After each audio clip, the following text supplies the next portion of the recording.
to myself again. But it's the only way you're ever gonna learn. You look back and it's all in the past. I'm dwelling on the thoughts I cannot say to you. If I don't say the words, then maybe it's not true. And it feels alright. Good evening, welcome to NUFC Matters with me, Steve Wraith. It's Thursday night, which means I'm joined by the returning John Gibson and Supermac and my season ticket. Aha, well done, my friend. Hey, that's arrived. You know, hey, that's precious these days, Steve. It is, and it's not a bad little presentation. There we go. You can just see it. It's got a nice pen. Yeah. A nice badge. 1892 there, Newcastle badge. Nice Excellent. Little wallets to keep your season ticket in with the club crest on. So it's not bad. I'm just so glad. I'm so glad I stuck with the team through thick and thin as usual. But as you say, it was thin and thin, but it's getting quite thick and thin now. Yeah, there's quite a waiting list building up again, isn't there? Yes. Yeah. Oh, I mean, everybody is suddenly buzzing all over again. Yeah. Maybe the Geordie, Malcolm, maybe the Geordie, you know, that's brought up in horror. I'm terrified. You just think, what if it doesn't work out the way we all expect? We're so thrilled. We're so full of bump. Stop being so negative, John. Don't. If I see anybody with a pin walking anywhere near me to prick my balloon, there'll be hell on. Classic. But I just wonder how many people are so regretting letting their season ticket go during the Ashley reign. Without a shadow of doubt, Malcolm. And, you know, well done those that kept it on, living in the hope that the day was going to come, and it did. Yes. Happy days. Good stuff. Excellent. Well, as always, this is your platform to ask your questions to Malcolm and Gibbo. It's always plenty to talk about, even during the close season. Lots going on since we were all three of us together. Tom Dixon always gets in early with his question. He says, Leon will seriously consider offers for Lucas Paqueta for 55 to 65 million. Jean Michael Aulas will not hold out for the near 70 million price tag. What are your thoughts on this, Malcolm and John? So Malcolm, first up, Lucas Paqueta.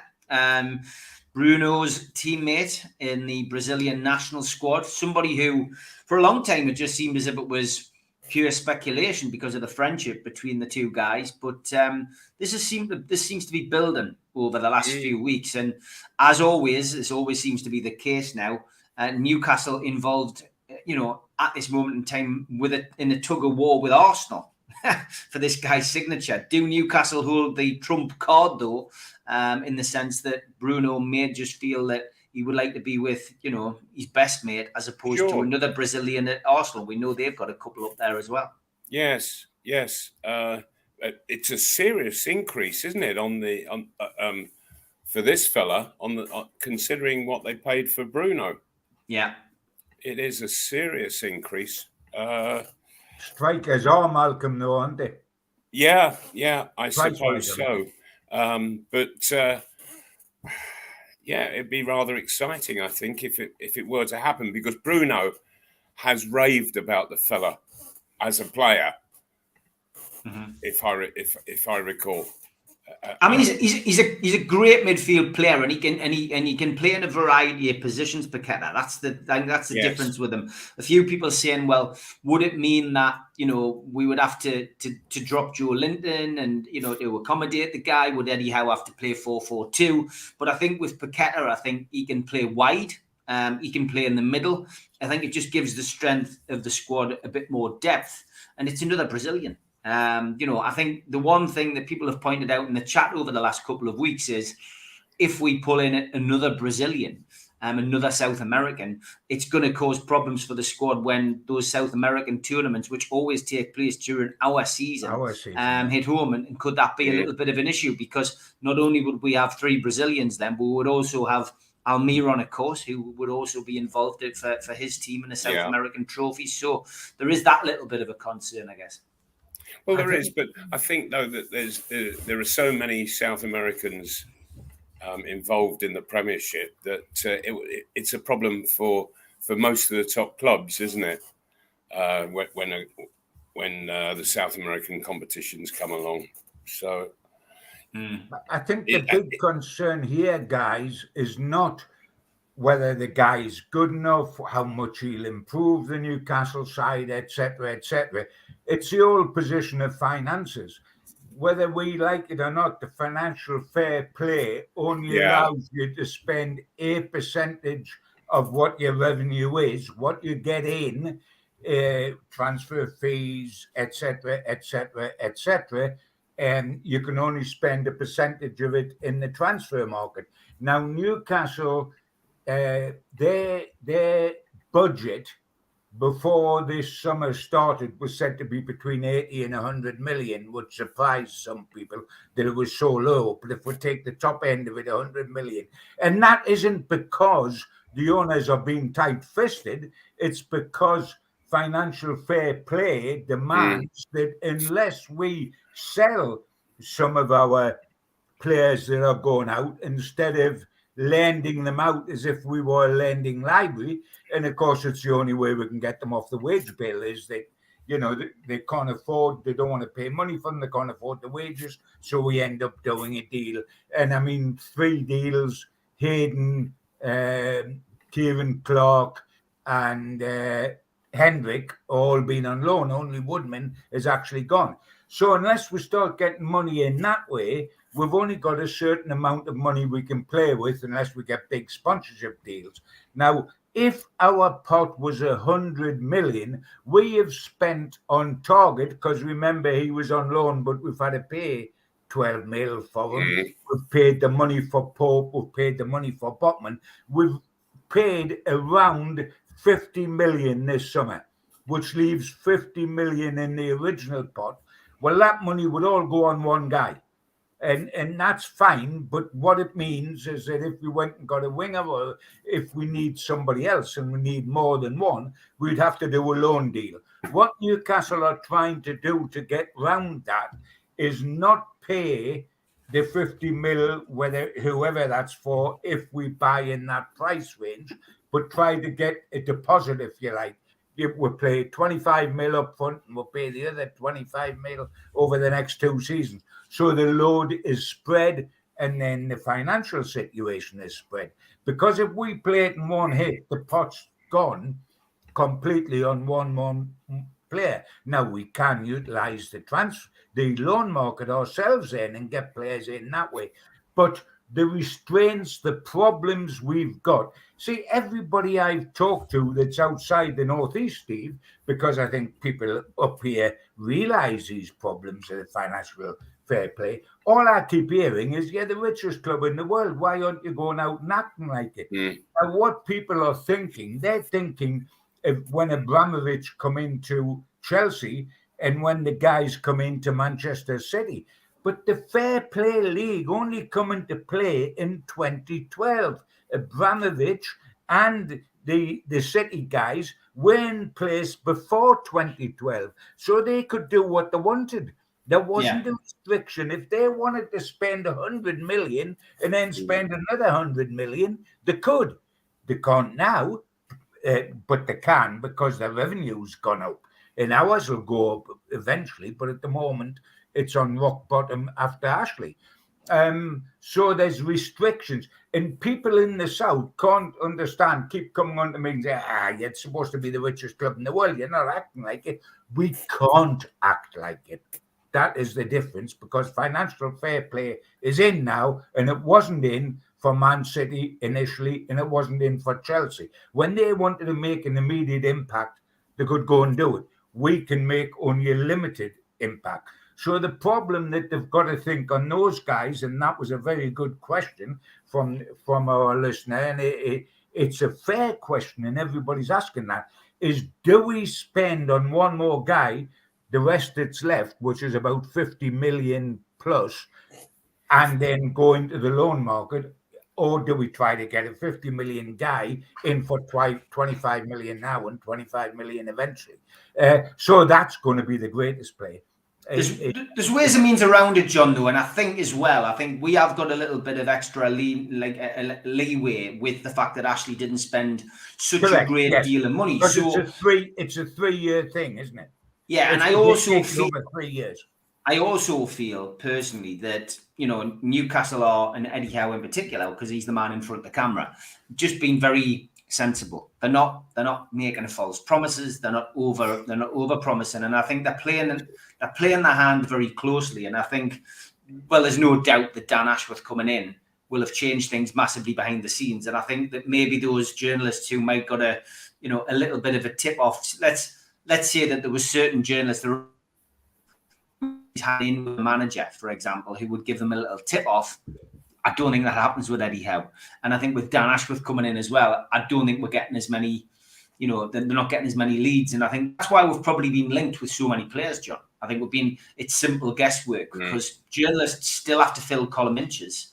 And, Newcastle are, on paper, the richest club in the world. So they are going to be linked with everybody and anybody. So as well, what's happening, Stephen, and all three of we know only too well, it's now been agent driven. The fact that Newcastle aren't leaking stories in that way, the agents are coming on and saying to journos, oh, by the way, Newcastle are sniffing for my boy. And then it gets in the paper, Newcastle are sniffing for this boy. So it gets publicity because whether they are or not, it's a different ballgame. But the situation then becomes other clubs saying, oh, wait a minute, Newcastle are interested in him. We've been lukewarm. Perhaps we should step up our interest. So a lot of what's happening at this time of year is agent-driven, and a lot of it's false, but a lot of it's fun. And fans love it. Fans love to speculate, not just Newcastle fans. Any club loves to speculate who we might get this summer. That's what makes a summer go by. The summer's just a period where it's hot and we've got to watch daft ball games we don't want to watch because there's no football. But the transfer merry-go-round keeps us going. And it's fun and it's good. But, I take transfer speculation and we talk about it in the papers, we talk about it in podcasts. And I'm a tad cynical about it because until something comes along and the deal is there and there's the guy with a black and white shirt holding it up to the camera, it's all speculation to a certain extent. Is it driven by Ashworth? Is it driven by Amanda? Is it driven by agents? Who's it driven by? Or is it just speculation? So it's interesting, but how we go about looking at what we want, which is a centre forward, a winger, and if there's enough in the pot or enough on loan, a midfield player as well, is going to be fascinating. But the one thing that, and I'm get boring saying it, the one thing, guys, that I want, because I've been so impressed by Newcastle in the transfer market under the new owners in January and this summer, the one thing I want to complete my happy days is I want to make certain a striker comes through. September the 1st. Because we're leaving ourselves very underpinned if we don't have another striker. Because we've got Callum Wilson, who's top of the range, but can't stay fit. We've got Chris Wood, who can stay fit, but can't score goals. And we've got Gayle, who's on his way out. So we need big time another centre forward. Yeah, and I think there's a valid point made by one of the listeners here, saying that people on social media need to chill out when certain journalists suggest we can't go for specific targets at the minute. We're only 36 days into an 83-day transfer window, and there's plenty of time to sign our top targets. And maybe it's because, Mal, we made such an early start. We managed to secure a target, nice and early. We brought in a goalkeeper who we expect will probably be challenging, if not the number one by the start of the season. We can talk about that later. And we brought in our top target, Sven Botman. So maybe the fact that there's been more concentration on outgoings has a few fans frustrated. Sean, what I think people have got to remember is that you can have an early flurry in the transfer market, but then clubs go away on tour, and so the manager's gone. Then they come back, but everybody disappears again straight away, and they go on holiday. So it's always difficult to do business over that time. And then, of course, once they report back, then they go away on pre-season. And so that's a hectic period of time as well. And so you can get the very early business done, but then there's this massive lull where the paper talk takes over. But once they're back from the pre-season tour, then things will start to happen again. And of course, any on loan signings always traditionally happen late because they want to see players. As did I when joining Newcastle. When we got Willock like a year ago, it happened a couple of days before the season started because Arsenal want to see him pre-season. Now, all the clubs that are sitting in the wings now, Steve, the clubs beneath the Premier League, wondering whether they can get Elliot Anderson for a season after the wonderful job he did at Bristol Rovers, are having to wait because Eddie's going to look at him over in Austria and etc. and see whether he stays with the squad or he gets a bit more experience for a season. That's going to happen. If we are going to get, and we will get some players on, or at least one, if not two players on loan, but we're going to get them towards the end of August. We're not going to get them now in July because clubs will not let their players go out on loan that early if they're Premier League quality. They wait till the last minute. I'm quite happy to wait and watch what Newcastle United do these days because in the hands they're in, which are the new owners and Eddie Howe, they've done terrific so far, and I'm more than happy to leave it up to them. Whereas I wasn't more than happy to leave it up to Ashley and Bruce because I suspected the worst. I don't suspect the worst now.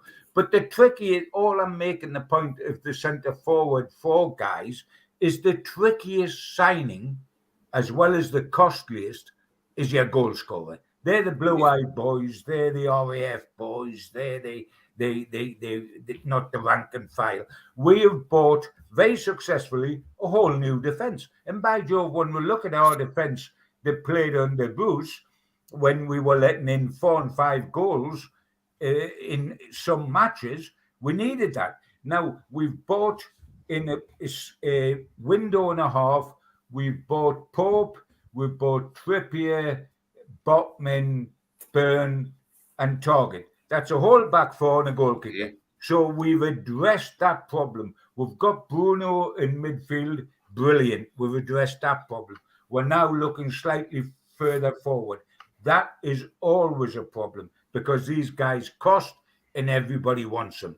If you score 3 goals, somebody pays 25 million for them. Oh, that's Newcastle, we would. But yes, that happens. So it is hard to buy forwards. And we have been looking a long time. We have hung our hat, and I can understand why, on this young French kid who messed us about in January and decided that he was just going to stay put.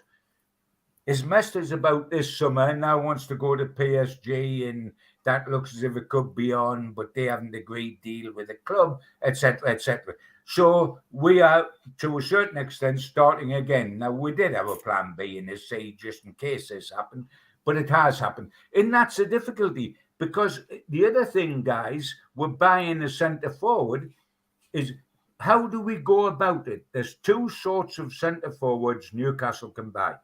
And one's this Antiqui guy that they try to buy out of France, which is you buy a 19, 20-year-old centre forward of huge potential who sits on the bench, plays, bearing in mind that Howe just wants to play with 1 man up front, not 2. So he sits on the bench and he plays when Callum Wilson is either rested or unfit. So he might get 10, 12, 14 starts in a season because Callum is like that fitness-wise, no question about that. But he's willing to do that because he's a young lad and he knows he's going to be the successor to Wilson eventually. So you can get that guy in. But if you pay around 50 million for a guy, he comes to start, man.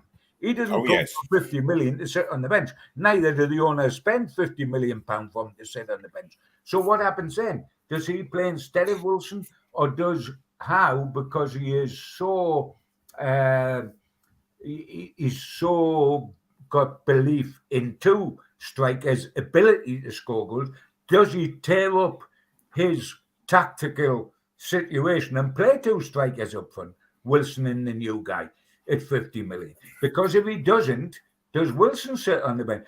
There is a problem. And there's two types of centre forwards you buy. One's the 19, 20-year-old who's going to be the dog's dinner eventually, and one's the established guy. And that implodes on the team immensely. And that's a decision Newcastle are having to make now. We know what they're originally going to do. They're going to buy the young Frenchman and slot him in if and when. What are they going to do now? Interesting. I'll leave that to Eddie, and I'll leave that to Amanda, and I'll leave it to Jamie Rubens, because they've done well so far, and it is their problem. So they've done well. I'm happy to leave it to them. All right. And just slightly changing the tack, but sticking with strikers, I saw today that Steve Bruce at West Brom is interested in Dwight Gayle. For heaven's sake, he had Dwight Gayle sitting on his backside on the bench for a whole season, completely ignoring him. Why would he be interested in him now? Well, I think yesterday's man ought to be interested in yesterday's man. I find it. Does he just enjoy the crack? I mean, do they drink together or something? Steve Bruce and Dwight Gayle. I mean, do they go fishing together or something? I'm trying to picture the connection, because he doesn't play him.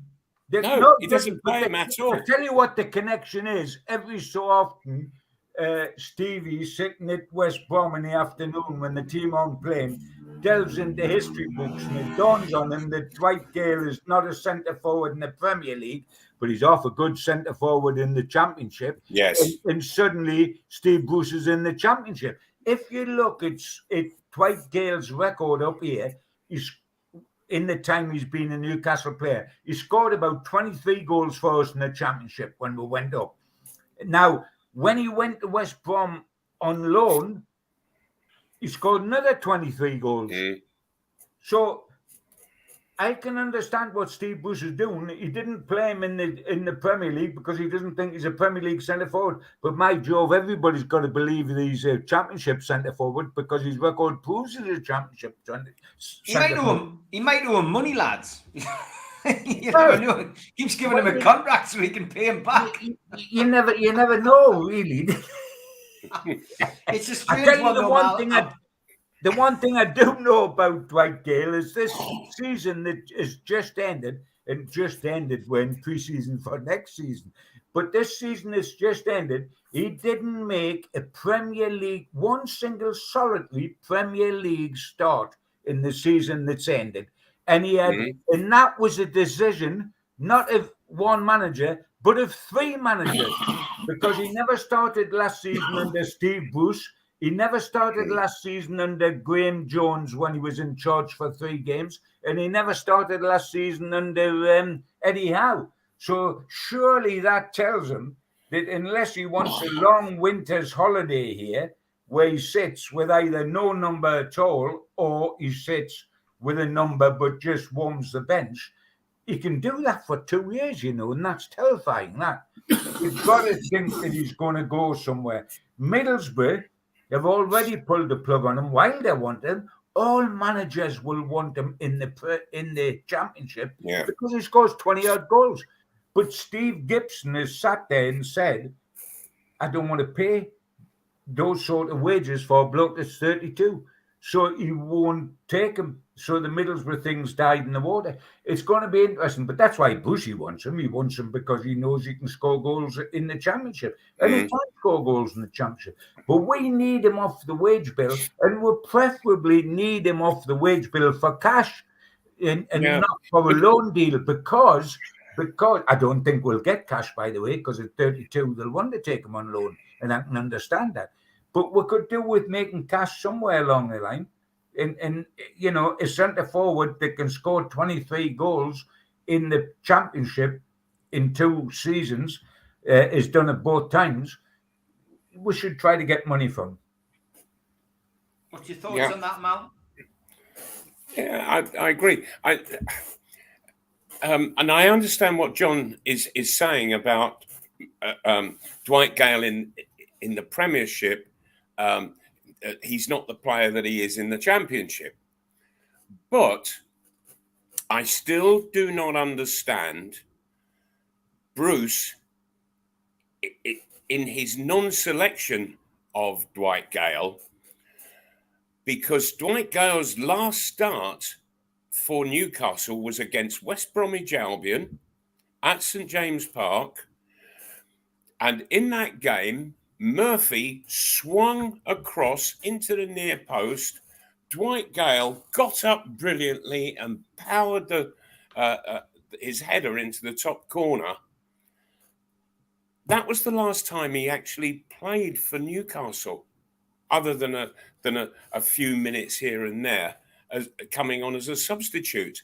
But Steve Bruce dropped him after he scored that fantastic goal. Well, if I were Dwight Gayle, I wouldn't want to go with any manager who had done that to me. You know, if you score, for heaven's sake, you've got to be starting the next game if fit. Yeah, it's definitely a strange one. Tommy says Carroll's done nothing since he left Newcastle United. The first time he can't even pass a medical now. He's missed out on his last thing. And look at what Carroll was like at West Brom. He did nothing, says Tom, just saying, you know, talking about another former player. Tommy, good to see you in the town, by the way, today. I was on the phone when we're seeing each other, but nice to see you, mate. Thanks for saying hello. Tom Dixon says Leon will seriously consider offers for Lucas Paqueta. Yeah, that was the top one. Question, this is the one I wanted to come to. Blue Rhythm Boy. Would the best players of Mal's era be good if playing today and vice versa? Would Malcolm score 20 plus a season in the modern Premier League? And would Bruno be a top player in the 70s? I'm going to let Malcolm have a think about that, because I know Malcolm always... Go on, Malcolm, if you're keen to answer it straight away. I know sometimes you don't like talking about it. I certainly am, because class always tells. It doesn't matter the era, it doesn't matter the pattern of the way the game is played, that great players will always be class out on the field, and that they're able to adapt to what's required at the time, and so I wouldn't have any hesitation in quite happily playing in the 70s, the 80s, the 90s, the noughties, and so on and so forth, up to the modern day. The game changes, but as a professional footballer, you change with it, and you have to be able to do that, and so it shouldn't be a problem at all for the top players. You know, that, like, for example, defender Bobby Moore. Moore could go into any era at all, because he was that good a player. Similarly to Beckenbauer, you know, they were the two were very, very similar in as much that they were absolutely great sixes, and so the question really for footballers, for top players, that never arises. They don't even think about it. They just go out and do what is necessary for the game as it's being played on the day. That's absolutely true, Mal. And from my point of view, having watched the boys from way back to today's current crop, is even if we go beyond Malcolm's era into the past to say Jackie Milburn and onwards from Jackie Milburn to Malcolm and up to Shearer, what happens? People say, but, you know, would it be slower? Would it? No, because the extra training, today's training, would bring them up to today's standard, because the ability is there and the ability is unquestioned. The greatest player I've ever seen in the world, and I've been lucky enough, it's one of the few consolations of age to have been around a long time, Pelé in the 1970 Brazilian World Cup side in Guadalajara in Mexico City, and I was there the whole time, nobody would tell me that Pelé wouldn't be a sensation today. Pelé would be a sensation today. There's absolutely no question about that. Jackie Milburn would score goals today. Malcolm Macdonald would score goals today. Yeah. Alan Shearer hasn't been retired that long, but would score goals today. And people say, well, has the game not progressed? Is it not quicker? Is it not this? The training's progressed. The physio's progressed. The rehabilitation's progressed. And all that would be the benefit of Malcolm Macdonald or Jackie Milburn or Pelé or whatever. And also, by the way, they wouldn't be playing on pitches with 3 foot of mud and with a leather case of ball that made an indent in your head when you try to head it. You would be playing in perfect situations. The pitch they play on in the last game of the season is 10 times better than the pitch we used to play on the opening game of the season. First, yes. I think without a shadow of doubt. And the kit is all far it may be the different that they further play in down. today. So, and people, there was a comment about, but they're much fitter these days. Yeah, but the players of the 50s, 60s, 70s, they would be doing that same training that gets you that. Yeah, that's the whole point I was making, Malcolm. Yes, absolutely, John. True. With today's training, Jackie Milburn would be able to play today and be absolutely outstanding. Of course. There's no question about that. And also, the one thing with Jackie, with myself, is that that you can't catch pace. And that would still apply today. Jackie would still be out running defenders the same as I would be. Yeah, that's absolutely true. That's absolutely how good the very average players from the 50s, how good they would be in a team today is a different kettle of fish. But if you talk about the great names, I can't imagine that Jimmy Greaves could play today and not score goals. You can't imagine that. He was unique. He was special. Yes, he was. And therefore, the special players will always be special. Try to tell me that George Best and his Manchester United pomp wouldn't be a revelation today. Of course he would be. Of course he would. And that's not to put down today's stars, because the top stars today are sensational. You think of everybody on the international stage, they are terrific. Yeah, class transcends time. There's no question about it. Yes, absolutely. Great answer. Blue Rhythm Boy was delighted with your answer, so thank you for that. Keep your questions coming in. We will get them. We will get them on. Paul, nobody is mocking anybody who packed in the season tickets. I nearly did it myself. I know a lot of people who did, and it's a thankless task for the club now to try and give a solution to that. They've done what they've done, and you've just got to hope now for the for St James Park to be increased, capacity to be increased, and for more tickets to become available. But no, listen, it's nice to get your season ticket in the post if you've got one, and that's why I shared that with the viewers of the channel. Richarlison would be covered in mud amount of time he's on the deck. Billy says Malcolm would score 30 a season today because of the added referee protection, and Kenny says there was no diving back in the day because they would be a walking mud bath. Good stuff. Some good points. As always, at this part of the show, we always say thank you to our sponsors, and as always, it's a big thank you to Spider Miner, worldwide coverage from Gareth and Nathan and the lads. It's the only cryptocurrency miner that can mine 5 different cryptocurrencies at the same time whilst using virtually no energy, and it's VPN protected. Buy yours now at www.miner.spidervpn.org.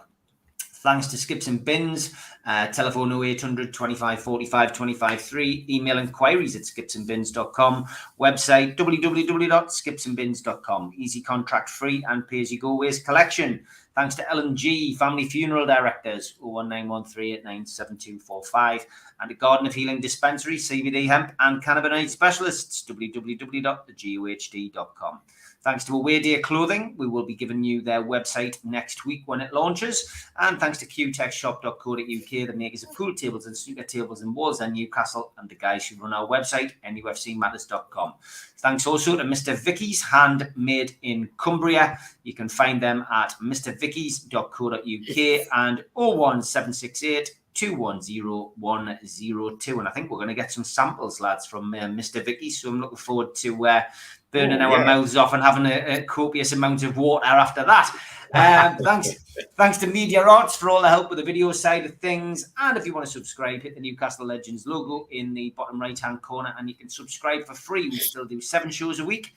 Hit the thumb up to like the video, click share to share to your social media, drop into the comments to speak to like-minded Newcastle fans or to post a question. Also available as a podcast on iTunes, Spotify and the rest. Usually goes up 24 hours after the YouTube show has finished. If you want to help support the channel, click join under the video or use the QR code to take you straight to NUFC Matters membership. If you go in that way, you can qualify to get your cup, your pen, your scarf, your membership card and entry into the monthly draw. If you subscribe, we'll send you a free car sticker. You just need to email john@nufcmatters.com. Don't forget, we do support the food bank on this channel. NUFC fans, foodbank.co.uk is where you can make a virtual donation 365 days of the year. Please do so if you can spare a few quid. And we've also got the Food Bank t-shirt currently on my Twitter @Steve Wraith. Just make a bid underneath the pinned tweet @Steve Wraith. And we'll be announcing the winner of that on the Amigos tomorrow, which starts at 5 o'clock and will run until 7 as usual. Don't forget as well, just for a bit of fun, we're doing NUFC Matters Score Predictor. It's a Super 6. You join the NUFC Matters gang. You can enter into our own league. It's a tenner per season, per entry for the season.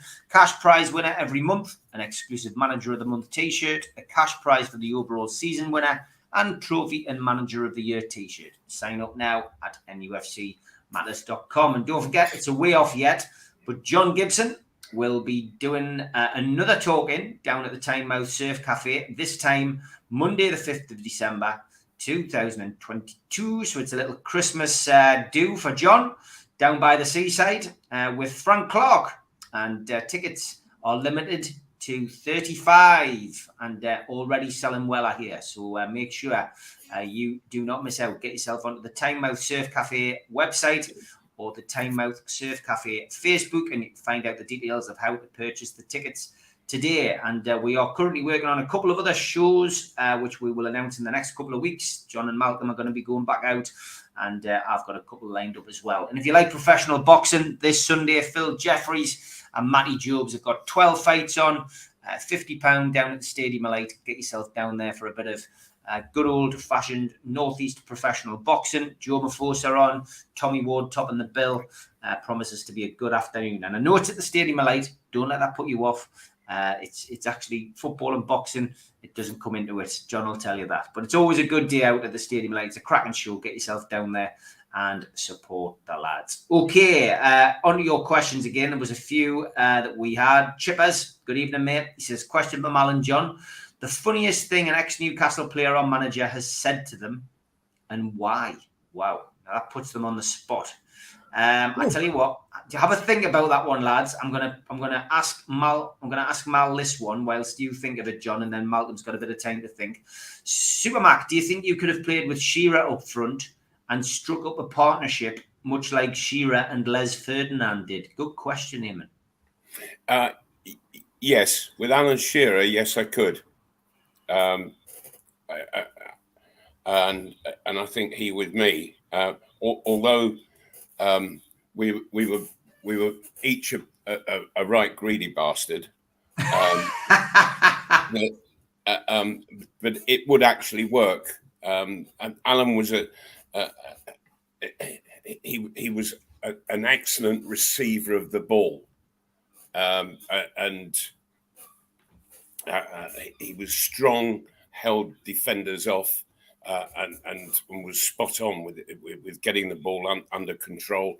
Whereas I was wanting the ball more whilst on the move, and so yeah, I think that we could have worked pretty well together. I think that we would have had a few clashes though,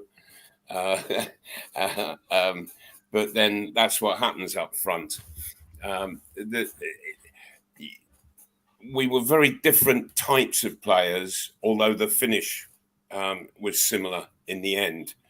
But it's having two identical type players. That's where the problems start. And so he and I were quite contrasting in how we went about accomplishing the identical thing. I mean, without a shadow of a doubt, just finishing that before we come back to the question the guy had asked, everybody said, didn't they, that Alan Shearer wouldn't be able to play with Les Ferdinand because they were both target men and there was too much similarity, etc. The season they had together before a new manager got rid of Les down to London, the season they had together was absolutely sensational. And they both say to each other, that's the best partner I had, talking of each other.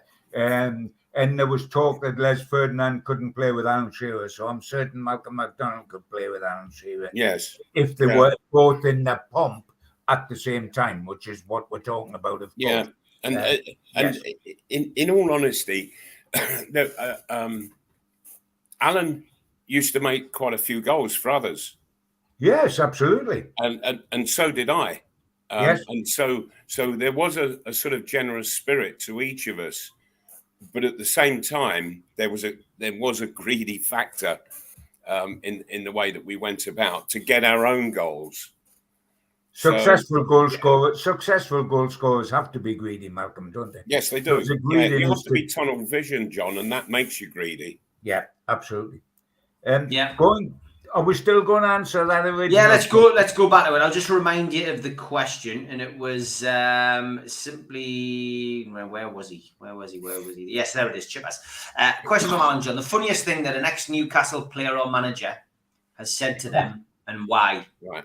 Well, from my point of view, without thought of, and there'll be some belters because I've been around for so long, but I always remember when Newcastle were playing in the European Fairs Cup, not the season they won it, but after that, we went to Inter Milan. We went to Milan to play Inter.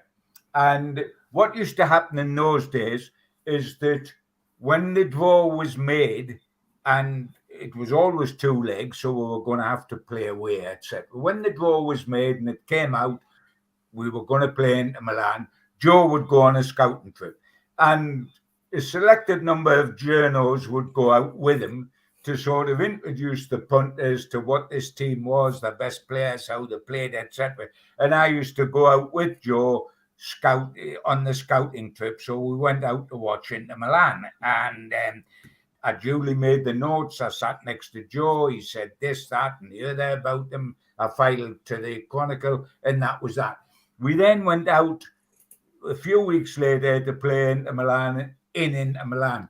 And on the day before the match, I'm sitting in my hotel room, which was a bit unusual because I didn't spend too much time in there on away trips. But there I was, and there was this rattle on the door. And I went and opened the door, and Joe, with a little bit of sweat on his face, was on the other side. He said, Gibbo, he said, you know, when we went across and watched Inter play, I said, aye. He said, and you did that story for the Chronicle, you know, what I thought of the team. I said, aye. He said, have you still got those notes? Like, I said, well, funny enough, I've got them in my bag, because I wanted to refer to them for this. He said, well, hey, get them out and read them those. I said, what's the matter, Joe? Like, he says, listen, I've got a team meeting. He says, I've got to tell the lads something about Inter Milan, he said. And can you tell us what I thought about that in that day? And so I said, he said they played, they won the channel well. Right, that'll do for me. Off the team. We've got a 1-1 draw out there and cuffed them here. We've got a 1-1 draw and cuffed them there. So he was... And Malcolm will know from what happened later. Joe was wonderful. He always said, don't worry about them when he talked about their position. Let them worry about us. If we get it right, we'll be okay. And a lot of that came into play. But I always remember, I don't know what he would have done. Probably postponed the team meeting if I hadn't been in my room when he knocked on the door. Like he said, "For Christ's sake, you've got to give me those notes. I've got to say something to the boys about it." So I dug them out there, all sort of moth-eaten and everything, and that was his team talk. And we got a 1-1 draw out there, which they were lucky to get, and we took them up here, and this was the mighty Inter Milan. And it was all from the grubby notes in the bottom of Gibbo's drawer in the hotel room. But there we go. That was good fun. That was typical of the way we showboated ourselves through that first couple of seasons in Europe. But it wasn't as stupid. And I don't want to underplay what Newcastle achieved there, because it was nothing short of sensational. For 3 seasons, we won the first season. The next 2 seasons, we never got beaten over 2 legs. We lost on away goals and we lost on a penalty kick out. No side for 3 years beat us over 2 legs. And that isn't a fluke. You can't fluke 3 years in Europe.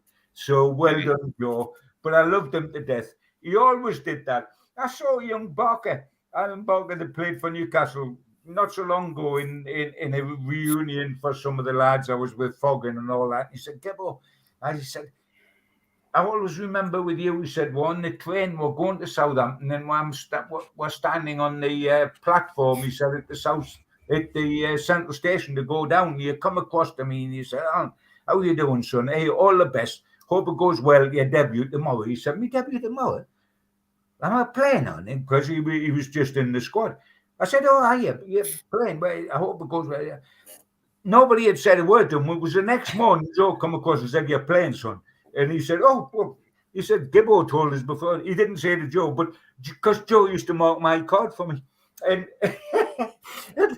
and I used to just write forecasting the team. It was amazing. I must have been, Chips Rose Lee to get it right. Like, but I also remember we went down to play at Southampton one day. I didn't travel with the team. I travelled later.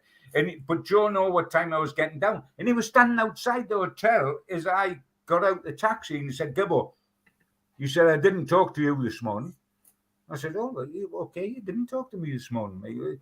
And he said, "About the team and all that." He said, "Because the boys are up in arms in there," he said, "because the wives have got the Chronicle and they've said he's going to be dropped and he's playing and he's going to be dropped." And the wives phoned the player and said, "Yeah, are you playing tomorrow?" "Yeah, it says, yeah, in the Chronicle, you're not going to." Of course, it was the team. George marked the card. But hey, I tell you what, happy days and successful days. Love Joe to death. Look up his record if you think he was lucky. He was here 11 years, no relegations, won trophies quite regularly. God bless him. Great. Yeah. Top class. Mal, what about you? Well, I'll carry on the Joe Harvey theme, I think, that John started. Why not? Yeah. And in my last game for Luton, and I had already been informed by the manager, Alex Stock, there, that I would be on my way. And he had told me that there were 3 clubs interested, Newcastle being one of them, along with Man United and Chelsea. And so it got to the last game of the season, and so we needed to beat Cardiff by 2 clear goals to go into the Watney Cup in place of Cardiff themselves. And so we beat them 3-0. So that put Luton into the Watney Cup, which was a big thing for them. It was, it's all money, and it so happens that, and because I knew it was my last game at Kenilworth Road, and so it so happened that I went out and scored a hat trick, and we beat them 3-0, and so that was on the Tuesday night. On the Friday morning, Alex Stock has come into his office, having told me to meet him there, and so he's come in and he said, "Right," he said, "I've just come back from the Great Northern Hotel by King's Cross Station." He said, "And I've just done the deal. I've just done the deal with Joe Harvey, manager of Newcastle United. He said, so the deal's all done, old son. All you've got to do is get down there, sting him for every penny you can get. And so I got into the car, drove down to the Great Northern Hotel, and I asked at reception where I might find the Newcastle party, and they because they were down for the FA Cup final, which was the following day, and so I was told to go down a certain corridor, and they were in the lounge at the end. And so I was walking down the corridor, and the door opened from this lounge, and a big pair of shoulders just filled the door frame. And I recognised them belonging to Joe Harvey. And he came walking in the opposite direction to me up the corridor. And I sort of held my hand out, and I said, good morning, Mr. Harvey. I said, my name's Malcolm Macdonald, and I've been told by Alex Stock, the Luton manager, to come and have a chat with you. His first words to me were, his first ever words, "So you're the little bastard who's just cost Newcastle United another 30 grand. He says, what do you think you were doing scoring a bloody hat-trick in your last game? He said, your manager's been here with the fee already agreed back at Easter. He said, your manager's been here this morning and put the fee up 10 grand a goal.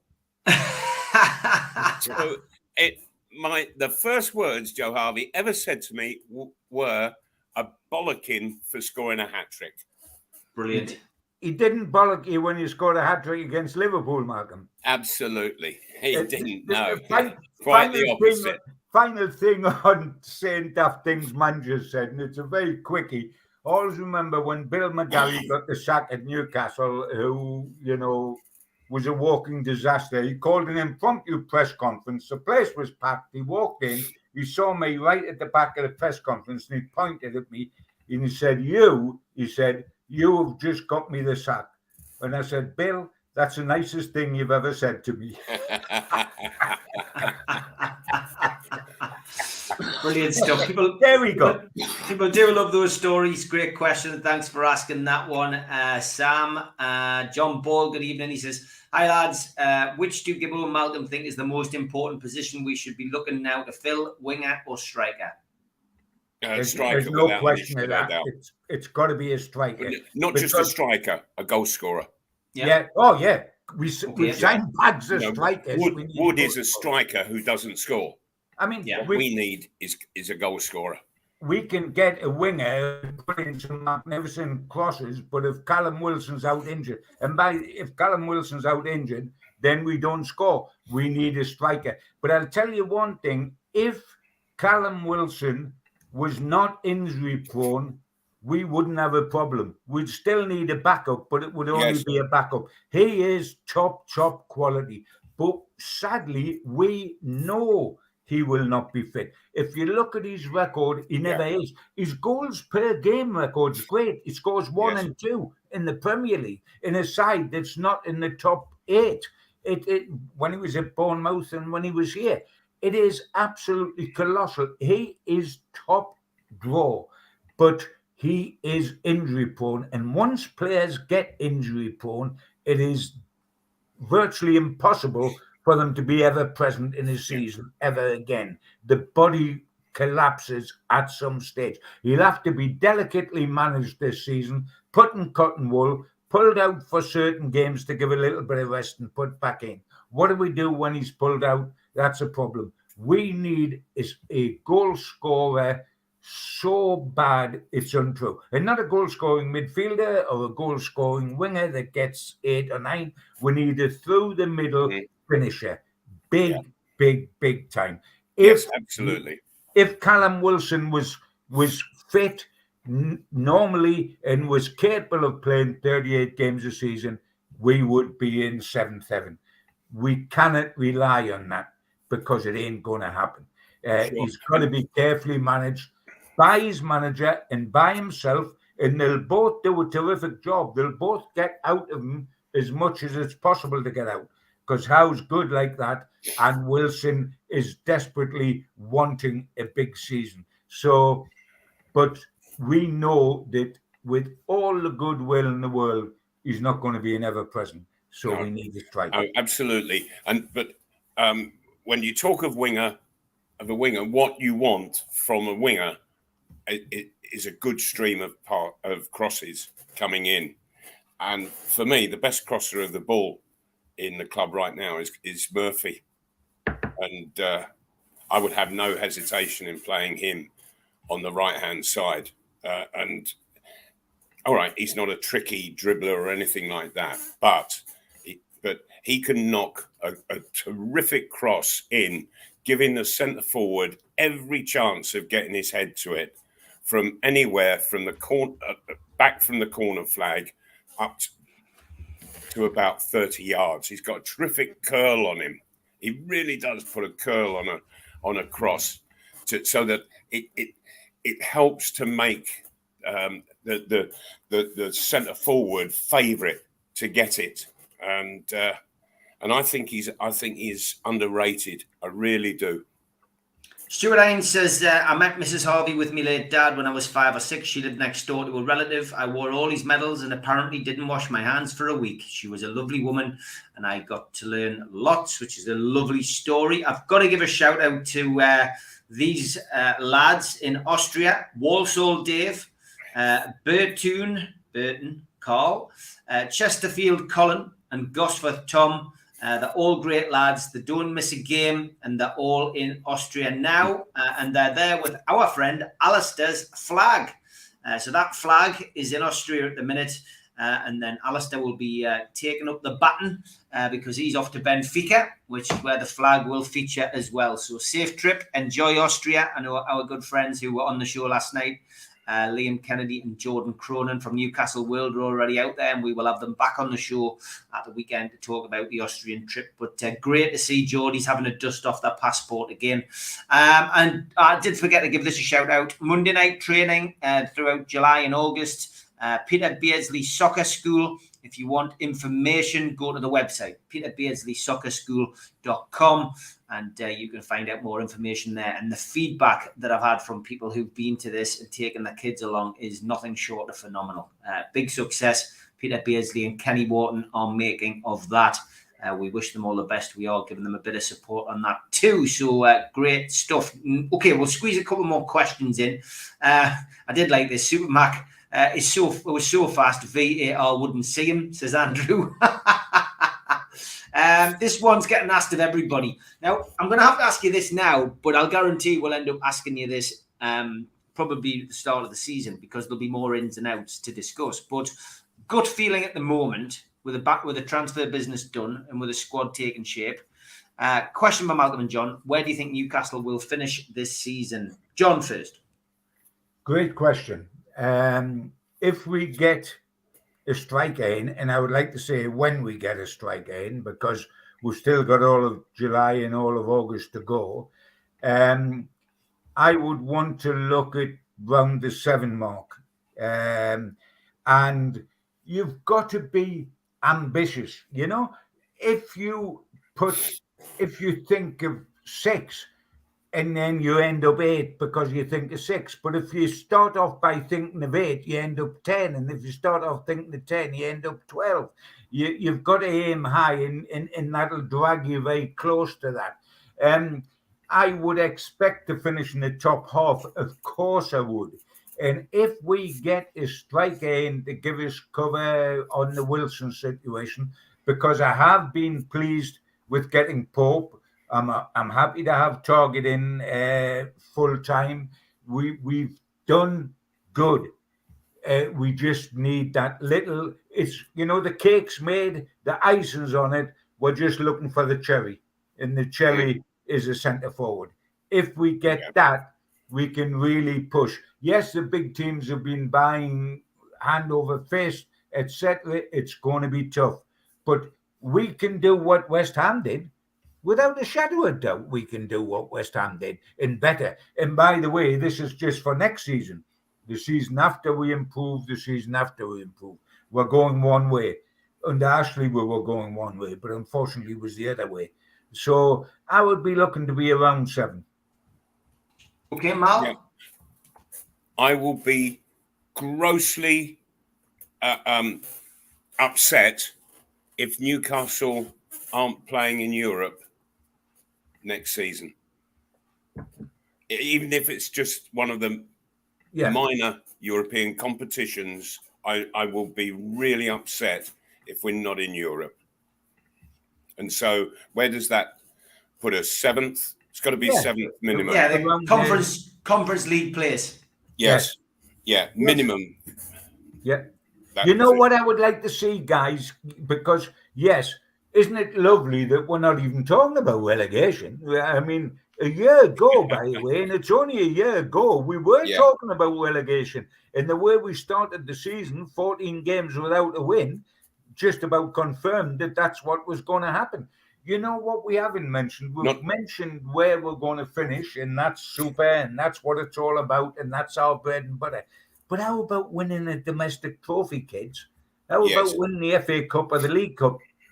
I would half like a day out at Wembley that ends up in victory and not in defeat. I'd settle for that, wouldn't you, guys? Yeah. Yes. Oh, absolutely, John. Yeah, without any shadow of doubt. I agree. Agree. And I've always said how annoying it must be for Newcastle fans when they attend an FA Cup match or a League Cup match and they see a weakened side put out. I think it's absolutely deplorable that a club will suffer that. Because that's our real chance of winning something, and our only chance at the moment. Of course. So, and if you don't want to win it, why enter the London competition in the first place? For heaven's sake, we've got to have a real. If you're in it, go to win it. Absolutely. Exactly. Love that. That should be a T-shirt. John from Q-Tech. Malcolm's face and that phrase. Just a quick one, and I know we're running slightly over, but Ekatike, lads. Rachel says, I wouldn't touch Ekatike now, but the question came from BJT, which says, there seems to be a U-turn by Ekatike. Should we still be interested? What's your thoughts on that, Mal? No, I don't think so. You agree with Rachel? All interest in him. It's obvious that his heart is set on going elsewhere. And also for a youngster, is it that perhaps that he really doesn't want to move out of France? Yeah, you know, it's a new culture that he's got to get used to. It's a new language that he's got to learn. You know, there's an awful lot to moving abroad, and if that lad, if he's got Paris Saint-Germain interested in him, for heaven's sake, you know, there's no question for him, is there? Yeah, John. No, I am sick to death of him. He let us down badly in January. He's let us down badly again now. Who does he think he is? He's a 20-year-old who's got a terrific potential, but the word's potential. That's all the word is at the moment. And if he thinks he can jock around the top Premier League club that's going in one direction, the people like Botman and people like Bruno and people like Trippier, La Liga winner and an England international, are only too happy to come to, and he will only come here if there's nobody else. I tell you what, and I take the point Malcolm makes, you know, Paris Saint-Germain would do shooting fine because it's Scotland, because it's... we should be so lucky it's Scotland because it's France. But I tell you what, I bet he would be off to Real Madrid or Barcelona if they come in. No, I wouldn't give him the chance to slap us with a kipper in the mush again after he's done it twice. Good night, fella. We'll fry some fish somewhere else. You're not the finished article. If you were Pele in your pump, I might come back a third time, but not for you. And also, if he would have come here, you know, he would come here full of upset that Paris Saint-Germain never chased him, and so what you've got is a disillusioned player on your hands. Yeah. Yeah. No, I would like us to start again in that field and go for somebody else. Yes. He has had us hanging on. And you know what I really disliked is his lack of honesty. He looked in January all the time. His signals he was sending out to the club was that he was going to sign. The signals early this summer he was sending out to the club he was going to sign. And then twice he doesn't do it. Well, we don't need another invitation to get slapped. No. Let us look elsewhere. Not for me now. Yeah, Sorry. John, I've always believed that there has got to be a real desire in a player to make the move to a club, to give of his best then. Yeah. Great stuff, lads. Just a final question from me, really, lads. And would you ever sold any trousers like this in your shop, Mal? No, I don't think so. No. John, would you ever be seen dead wearing those? Well, I don't want to be seen. I don't want to be seen dead at all because I want to wait till Newcastle wins something. But I do recollect something like that. And luckily, when I've thought about it, it was cushions in my old house when I was in Kingston. I had cushions that looked like that. But no, honestly, I think that guy's won his bet. He can take them off now and give them back to Coco the Clown.